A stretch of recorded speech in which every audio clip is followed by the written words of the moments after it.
All right, guys, I'm just going to mention some of the things, some of the decision I made that I think was super cool and how I was able to do them, right? So, yeah, firstly, this icon set you see going on here is from Icon by Layer. Isocon. I don't know how exactly we call it.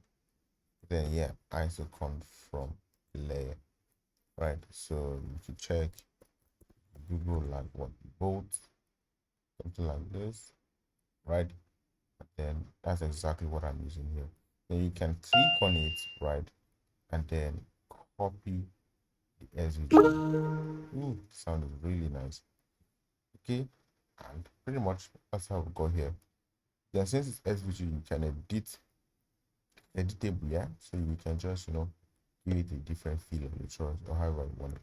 I choose the gradients because I wanted that feel, that style. Also, this icon you see going on here is from Iconify, and then it's the kind of like shade of the background, frame background, just to give it that elevated feel.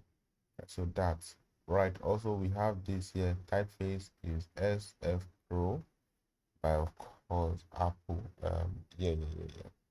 Then this here, we got this. Still SF Pro, but then 50% opacity, just to create a really nice visual contrast between the both. Right, size is not just the only thing you use to create visual contrast, also opacity, the contrast, right? So yes, here to the bottom, I used inner shadow, right? So if you check, I used inner shadow, like spread of 4, no blur, nothing. That's why it's making this sharp. I used white color and then a reduced opacity, I think 9%, right? So yeah, so we got going on there.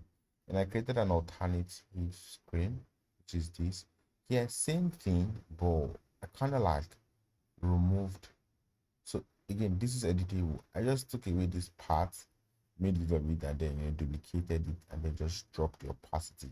I'm going to make this file available, guys, so you can always inspect it for yourself. The same thing for this. You know, I'm using auto layers, but this guy is hanging over here because it is, of course, absolute, like so. All right, so yeah, that's that. And this screen here, I kind of like this screen a lot. Why? Because firstly, you can see that I made, if you want to copy your ID with ease, you can just copy, then copies alongside with other information. That falls, you can, that's like left to the developer, right? You copy this, it comes along probably with your name and every other thing that's attached to your ID or your account. Right, so here there is this for to view or to view more or other options.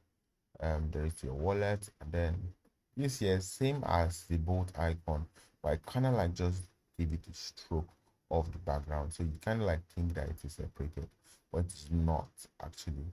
Anybody could separate it if you're going to give it better, like more precision uh, option, right?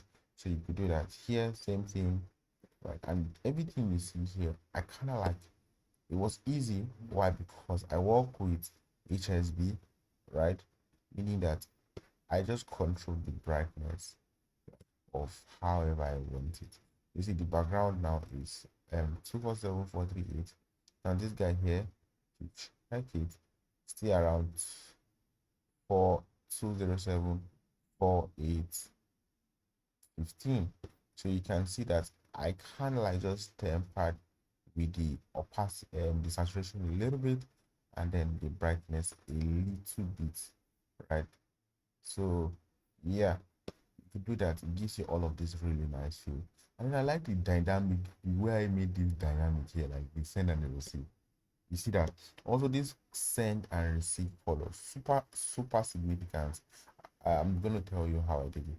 Of course, this is a again icon set from it's an icon from Isocons, right, by Layer and Momo, where you can just type like up, so three, this arrow up, and then you see this like so.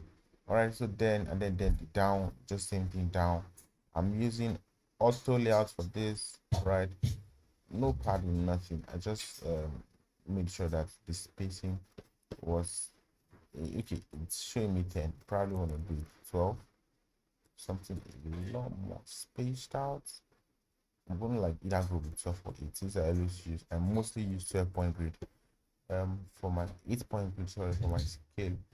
Right, so here same thing, icon sets is from SVG repo, yes. And then I doubt I changed this font. Okay, I did actually. Looks good. Left to me, I'm just gonna even leave this to I'm gonna leave this to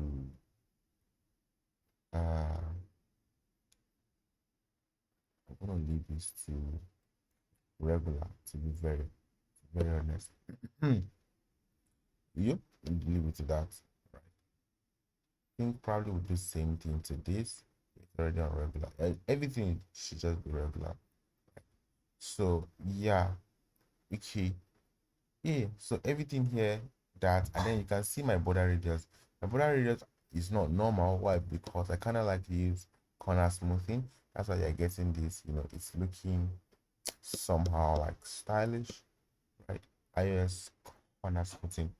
So yeah, that one, the right. So here to again, you can see this green and this arrow pointing down and up. Was inspired by this guy. So these indicators here automatically looking at your transaction, you should know which one is coming in and which one is going out. Right? So we can argue this in a lot, especially when there is a pending payment. But yeah, I I think there could be a constraint that allows this to work. Technical constraint allows this to work. Probably you would not display pending payment, right? Or I mean, there should be a way right around it. But then I haven't given more so much thought to it. I did for the project I worked on, and we came to an agreement. Right. So yeah, pretty much that's it. These are like my components.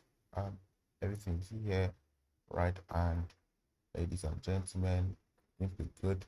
So this guy here, you can see obviously this icon that's going to be changing.